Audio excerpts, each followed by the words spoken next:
Alrighty, welcome. So today we're going to be having a look at two-way tables and relative frequency tables. So what is the point of a two-way table? Well, when we're dealing with numerical data, we can use graphs to actually assist us and able to see if there's some kind of relationship between two variables. That's only doable if our data that we've collected is of a numerical sort. Instead, if our data is in categories, then all of a sudden numerical techniques aren't going to work. So we're going to have to do something else. And that's where the two-way table and the percentage two-way table come in really, really useful. We're going to start with just the two-way table to introduce the idea, but basically it's a way of organizing our information. So let's have a look at the situation. A survey is conducted in which young people are asked to choose their favorite film genre from a given list. Each participant gender is recorded with their response. The results are given below. So we've got males, 5 who like horror, 16 who like comedy, so on and so forth. And then you get females, 18 who like horror, 20 who like comedy, and so on and so forth. So the first part is just organize the data into a two-way table with gender as the columns. So since once gender is the columns, we're going to have gender up the top, and then we're going to split ourselves in half. So we've set out our first gender, and we could put all of the information in there, but we're also then going to be breaking each of these rows down into different genres. You can see how I set up my table. Now I'm going to have 7 rows, one for each of the genres, horror, comedy, but as you'll notice with the male, female, I've added a total. Once again, I'm going to have a total at the bottom as well. So now I just need to list all of my genres down the list, so horror, comedy, etc. Alrighty, so you can see I had 2 gender categories, male and female, but I also added a total. Same thing for genre. I had 7 genre categories, but I added an extra one with total as well. So now I can go through and start filling it in. So there were 5 males who liked horror. There were 16 who liked comedy.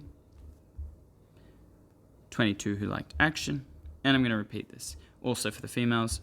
So 18 who liked horror, 20 who liked comedy, 4 who liked action, and so forth. Alrighty. So now that we've done all of our main sections of it, now we can work out our marginal totals.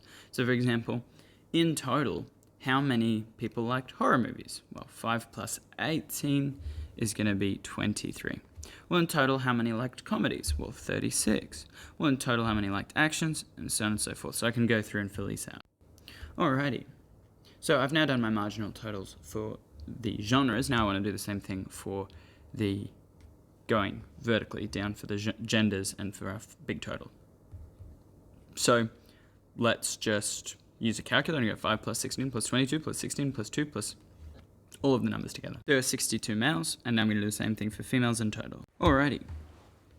So you'll notice I've now worked out my totals as well. Really important for our total row, a lot of people make a mistake on this one, and they add up all of these ones, and they add up all of these ones. But notice that's not what the total one means.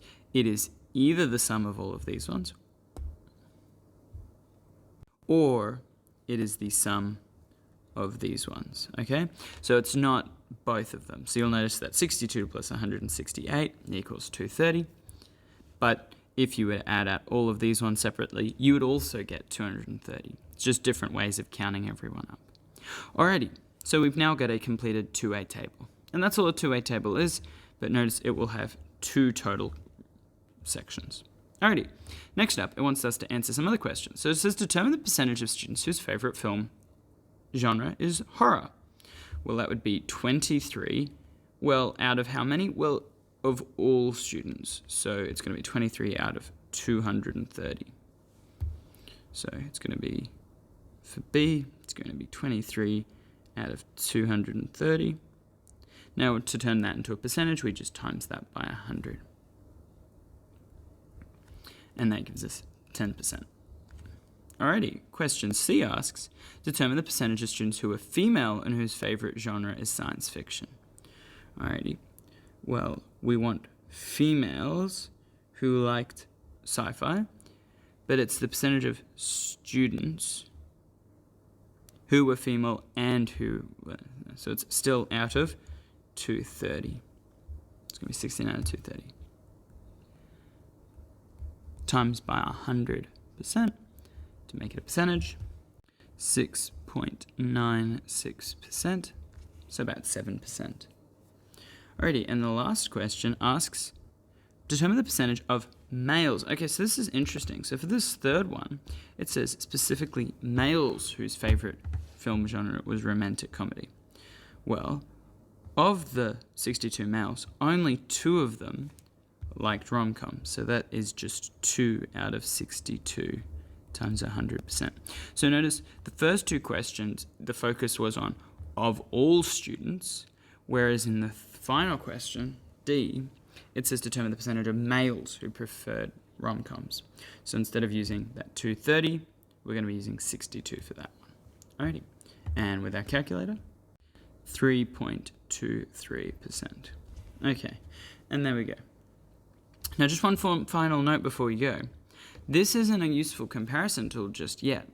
The reason it's not a useful comparison tool, it's a great way of organizing our data, but it's not a useful comparison tool because if you have a look at, say, the sci-fi row, let's have a look at the sci-fi row for a second, then it appears that the same number of girls like sci-fi as boys do.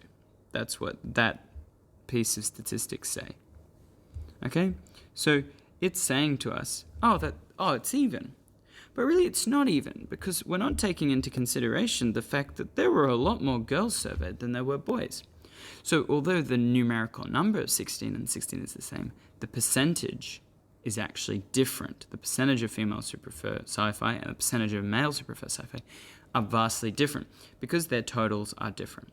So next time we're going to be looking at how can we use percentages to get a better read on what the trends are. See you in the next one. Goodbye.